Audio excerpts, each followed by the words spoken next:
बसवलेला आहे। पण हा सवाल हा येतो, सगळं काही तुमच्याकडे असताना तुम्ही रडत आहात, सगळं काही वरपासून खालपर्यंत सगळे यंत्रणा तुम्ही तुमच्या हातात घेतलेली आहे। पोलिसांना तुम्ही वापरताय आमच्या सामान्य नागरिकांना, आमच्या सामान्य शिवसैनिकांना छळण्यासाठी। ईडी, आयटी, सीबीआयचा पुरेपूर वापर करत आहेत, दादागिरी करत आहेत।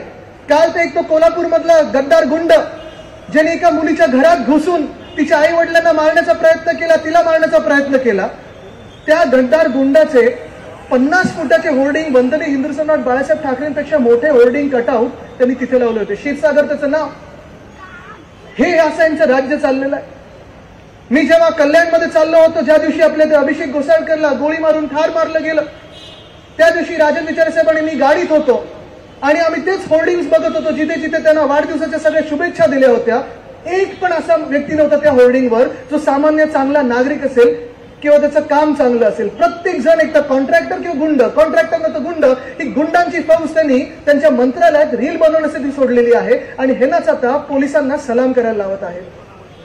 दुर्दैव या महाराष्ट्राचं हेच आहे की एका नीच निर्लज्ज अशा व्यक्तींनी जेव्हा आपला पक्ष चोरण्याचा प्रयत्न केला, कुठेही पुढे मागे बघितलं नाही, कुठेही पुढे मागे लाज वाटली नाही की सगळं जे काही तुम्हाला मिळालेलं आहे, तुमच्या पहिल्या विधानसभेच्या तिकिटापासून मंत्रीपदापर्यंत, मग ते MSIDCचं खातं असो, युडीचं खातं असो, युडीचं खातं तुम्ही आज माहिती काढून घ्या, कोणी गुगल करायचं तर गुगल करा आता मी बोलत असताना।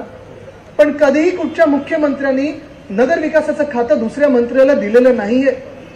जेवढा मोकळा हात आपण त्यांना दिला होता कधीही कोणी दिलं नाहीये। विचारा तुम्ही, सगळ्या फाईल अडवल्या जातात, सही करायच्या आधी 100 वेळा विचारलं जातं। उद्धव साहेबांनी कधी लक्ष पण दिलं नाही की आपण ज्या व्यक्तीवर विश्वास ठेवलाय चला ती व्यक्ती काम करत आहे। कधी उद्धव साहेबांनी ह्याच्यावर विश्वास ठेवला नाही। जेव्हा अनेक लोक त्यांना सांगायचे की हे मिंदे काहीतरी करत आहेत, तुमच्या पाठीच्या मागे काहीतरी करत आहेत, लक्ष ठेवा, उद्धव साहेब उलट त्यांच्यावर चिडायचे की ज्या माणसावर मी विश्वास ठेवलेला आहे त्याच्यावर मी पूर्णपणे विश्वास ठेवीन। पण दुर्दैव ह्या माणसाचं एवढंच आहे, या आपल्या राज्याचं एवढंच आहे की आपल्यामध्ये अशी पण काही लोक होती की हा विश्वासघात हा त्यांनी ठरवून केला आणि एवढा घाणेरडा विश्वासघात केला, एवढा घाणेरड्या प्रकारे जाऊन केला की आपण कधीतरी विश्वासही नाही ठेवू शकत की अशी व्यक्ती ही अशी आपल्या आसपास असू शकते।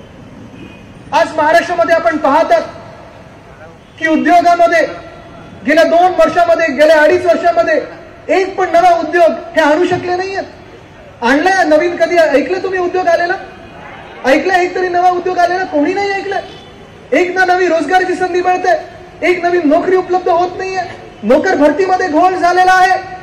पण वेदांत फॉक्सकॉन असेल, एअरबस टाटा असेल, बल्क ड्रग पार्क असेल, मेडिकल डिव्हाइस पार्क असेल, आपलं डायमंड बोर्ड्स असेल, अनेक गोष्टी अशा आहेत ज्या पळून लावल्या, जसे लपून छपून स्वतः गुजरातला, सुरतला पळाले, तसेच सगळ्या गोष्टी त्यांना थँक्यू बोलायला इथून एक एक गोष्ट ही सगळी गुजरातला पाठवत आहेत। मला माहित नाही ठाण्यात किती दिवस असतात,